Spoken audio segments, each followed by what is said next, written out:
All right, so congrats to all the grads out there. Summer is here. That means summer vacations. That means comfort sneakers for the summer as well. In this video, I wanted to cover 10 different brands and 10 different comfort sneakers for you guys. Ones that I think that you guys may appreciate or may like. And hopefully you guys enjoy this video. I figured I'd do this instead of just a regular top 10 comfort sneakers. But if you guys want to see a list of my favorite comfort sneakers for summer, I can do that video as well. It's going to be fairly similar to this one, but there's going to be probably some differences. But any which way, 10 different brands, 10 different comfort sneakers. And if you guys want to buy any of these sneakers that I'm going to be talking about in this video, check the links in the description of the video and I will put them down there. If you guys make any purchases using any of my links in the description of the video, it gives me a little bit of a kickback and it directly contributes to this channel. So definitely appreciate when you guys use my links. So let's go ahead and get in this one. I'm going to go ahead and start off with the firmer options from certain brands and then I'll get into the softer ones towards the end of the video. Now again, throwing this caveat out there, some people actually might really like these ones better than other ones out on this list. This is just my list based on like squishiness of the midsole and stuff and the overall feel. And I tried all of these on pretty much except for one of them in this countdown.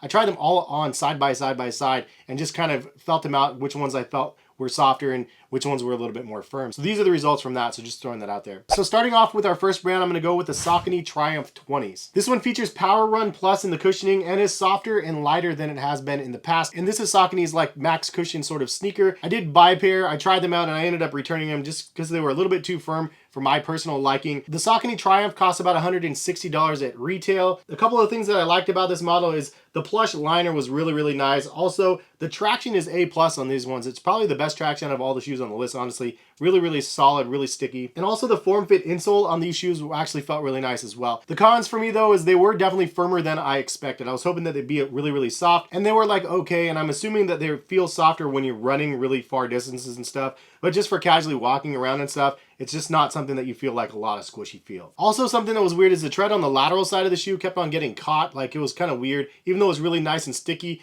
I felt like it kept getting caught at the edge. It's something that I noticed and worth mentioning. I'd say stability on these guys were probably an 8 out of 10. Breathability was okay, 7 out of 10. Traction was excellent at a 9 out of 10. And then the comfort rating overall was about an 8. Next up though, another brand, Brooks. You have the Glycerin 20s. And these are an all-around great pair of sneakers as well. They do feature the nitrogen-infused DNA Loft V3, which is a softer version of any of the years past. The DNA foam from Brooks has definitely had a couple different versions through the years. So this is the V3 of the Loft version. And honestly, if you try these on after a pair of like Jordan 1s or Nike Dunks or Air Force 1s, these are going to feel like heaven in comparison to those. But comparison to all the other shoes on this list, this is on the firmer scale in my opinion. And overall, that's pretty much all I have to say about the shoe. It is all around average. It's a little bit firmer than expected. The retail is about $160. Stability, I would say, is on par for the others. It's around a 7 or an 8. Breathability, probably like a 7.5. Traction, probably like an 8 out of 10. And then the overall comfort rating is probably like an 8 out of 10. But again, if you guys have a difference in opinion, you think there's a better, more comfortable version from each of these brands I'm going to be talking about, of course, please leave a comment in the comment section and let other people know, because I haven't tried every single model from every single brand. These are just the ones that I personally have seen that seem to be a good crossover between performance running and lifestyle, and that's kind of the sweet spot that I've tried to find for these ones. Next up, we have Adidas Boost models, and there's two of them that I'd mention. One, the Adidas Ultra Boost Light, which is a little bit firmer than the second one, which is the Explorer Boost. The Ultra Boost Light features the Light Boost technology in there, weighs about 10.5 ounces for a men's size 9. Pretty light overall for an Ultra Boost. There are other shoes out there that are definitely much lighter. These ones come in at about the $190 price point, but I've posted them on sale as low as like 90 bucks, so definitely some really good deals in the Ultra Boost Light. Personally, I really like this shoe. I wore these ones to Vegas. I wanted something that was a little bit firmer. I didn't want the most soft, squishy pair of sneakers because when I went to Vegas, I knew I was going to be walking around a lot. And sometimes if you're just walking long distance and stuff and you have the maximum amount of cushioning underfoot, your feet can get a little fatigued, at least mine can. So I personally even like to mix it up with a firmer pair and a softer pair. The Ultra Boost Light is 30% lighter and 10% less carbon footprint than the previous, and it is a little bit more breathable as well. Some of the cons I would say is the price overall is a little bit more expensive, and it is not as soft as some of the other tech on the market. I'd say that all of these basically fit true to size in my opinion in this video, but my feet are a little bit weird. They are a little bit wide, so what works for me may not work for you. I have been going size 9.5 in the Adidas Ultra Boost. However, a size 10 is actually okay for me as well, even though it's a little extra room in the toe section. It just makes it feel overall more comfortable on my feet. I would say stability on these are actually really good, surprisingly, because of the natural motion of the shoe. I would go with an 8.5. Breathability was probably like an 8.5 as well. Traction, probably like an 8.2 or so. Decent traction considering it's Continental rubber. And then overall comfort rating on the shoes, I'd give it probably like an 8, 8.5. It's not the softest and squishiest, but again, it's still a very comfortable shoe, even though it is not as soft as the rest. And also on that Adidas Boost line, we do have the Explorer Boost, as I mentioned.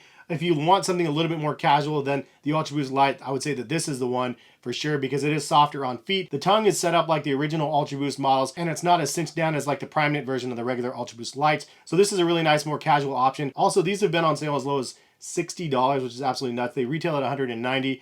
I posted them for $80 on sale, which was crazy, and then they were down to $60. By the time you actually watch this video, it's probably not going to be available on the sale. But if you don't follow me over on Twitter or Instagram or my website, Collective Kicks, I always post those deals that I find after the fact or after these videos over on my social media site. So definitely follow me if you don't. And the last one out of the firmer quote-unquote options of everything out here, I would say goes to the Puma Deviate Nitro 2. And I know it's not 100% fair to say because I've actually never tried the shoe. I know, please don't boo me too much, but it's a shoe that I've wanted to try. I actually haven't tried them. I did try the Deviate 1s, and it was something that I was very impressed with. They've actually made some changes on the second version that kind of corrected some of my main problems with the first one, mainly the little like plastic edge that stuck out on the side of the shoe that looked like you could probably slice somebody's ankles with it. It looks like they corrected on the second version, and the first version was good. And the Puma Nitro foam was actually really good as well. So since they don't really offer that one anymore, I would mention as an alternative, if you're looking for another brand, the Puma Nitro is another really nice one also. And I'll throw out a bonus one for you guys as well, while we're on that same kind of wavelength of a little bit firmer but nice comfort, is the UA Flow technology as well. Specifically the Flow Velocity 2s. I tried those ones out, really like them on feet. Honestly, it's an interesting one because it is basically Flow a midsole and outsole. So it has no outsole on these shoes. The midsole and the outsole is exactly the same. It is a little bit firmer. It's not the softest and squishiest, but again, a really nice option. The upper is nice and breathable as well. I want to say those ones were like 130s or so. I can't remember the price. So moving on to some more comfortable shoes from other brands out there, we have the Hoka Clifton 9, something that I've talked about quite a bit on this channel. I've tried the Clifton 7s, 8s, 9s, and they're all pretty much the same foundation for the midsoles of the shoe. They are softer than some of the other Hokas on the market, and honestly, it's just something I really, really like. I actually got my mom and dad the Hoka Clifton 8s, and they really, really loved the shoes. It's honestly a great overall comfortable pair of sneakers, and definitely have a nice little walking, rocking motion in those as well. They do cost about $140, $145 at retail, so throwing that out there. And the foam stack definitely sits a bit higher than regular shoes. Some people might like that, some people might not. Also, the foam stack in general is more kind of like a memory foam. It's not something that's like really responsive or ultra squishy. It's like a softer, slower compression and then like release. So some people really like that feel, and some people might prefer these over everything else on the market. I do feel like it's an overall nice product out there. I'd say overall stability is probably like a 7.5. It's pretty stable considering how high of a cushion these things have on them. Also, I would say breathability, probably like a 7.5 as well. It's just engineered mesh. It's nothing crazy, but very standard. Also traction, probably like an 8. Decent traction on these things as well. And overall comfort would probably be like an 8.5. Some people might put them as a 10, honestly. It just depends on your feet, but very comfortable. We're gonna walk the line a little bit and go with Skechers as the next brand. And let's walk the line with some walkers. We have the Go Walk distance walker out here for endurance. And honestly, these shoes are weird looking. It's actually a really comfortable pair, but it does have the Skechers branding on the shoe. Not everybody's favorite to see. Surprisingly comfortable though. It has a plush liner. The midsole is actually really soft. The traction is really nice, and it actually does have some wide foot friendly action going on here as well. The downside to these shoes is the Skechers branding may throw some people off, as well as it just looking kind of like an overall grandpa shoe. But grandpa's gonna be comfortable if he's gonna be rocking these. Also, the overall weight of these shoes probably feel like they're the most heavy out of all of the options out here. Stability is pretty decent on these. I'd say 7.5 or so. Breathability is probably like a 7, not really ultra breathable or anything.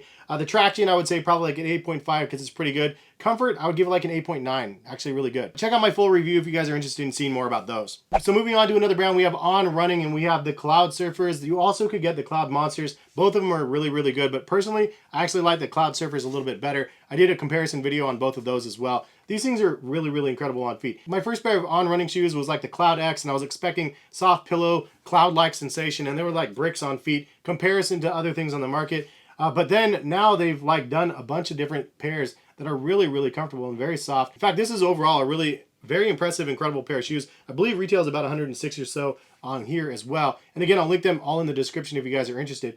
This one has a really soft plush liner on here. The mesh is actually nice as well.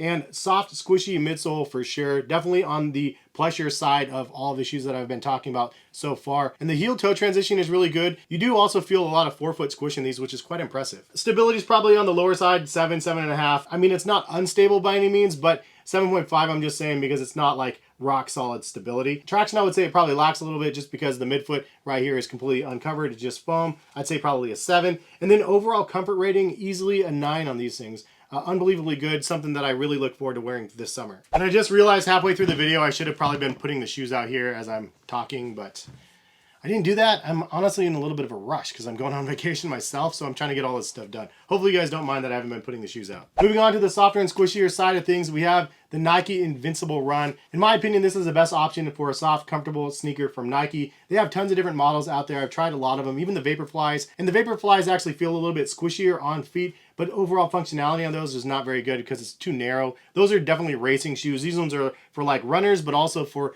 something that is lazy and you can kick around and wear casually very, very effectively because it is a wider base on here. An overall amazing sensation on feet. Obviously, Nike Zoom X is really good, very soft, squishy, overall reactive and responsive as well, but very nice, soft, pillowy feel to those. The downside to this pair specifically for me is the upper is a little bit rough. I don't really love the upper construction on these. I actually like the ones better, and then the twos, and then the threes. And I would personally take them in that order. And I actually did a comparison video to those if you haven't seen that video already. But I do like the tongue. It's nice. The traction overall is really nice as well. The retail is about $180 on these. And I would say stability is probably like a 7. Just overall, I mean, again, good, not great. I'd say breathability is probably like a 7. Traction is probably a 7.5, maybe an 8. And then the comfort rating is a 9. I mean, it's a really comfortable model, so definitely worth trying these. And if you like the Nike brand and the best out of everything, then obviously this is the one that I would go with if you want max cushion. Next up, we have a pair from Asics, and definitely changed a ton from last year. And this is the Gel Nimbus 25s. The 24s are a great option for those people looking as well. I mean, honestly, a great shoe, but a complete change up from the 24s to the 25s.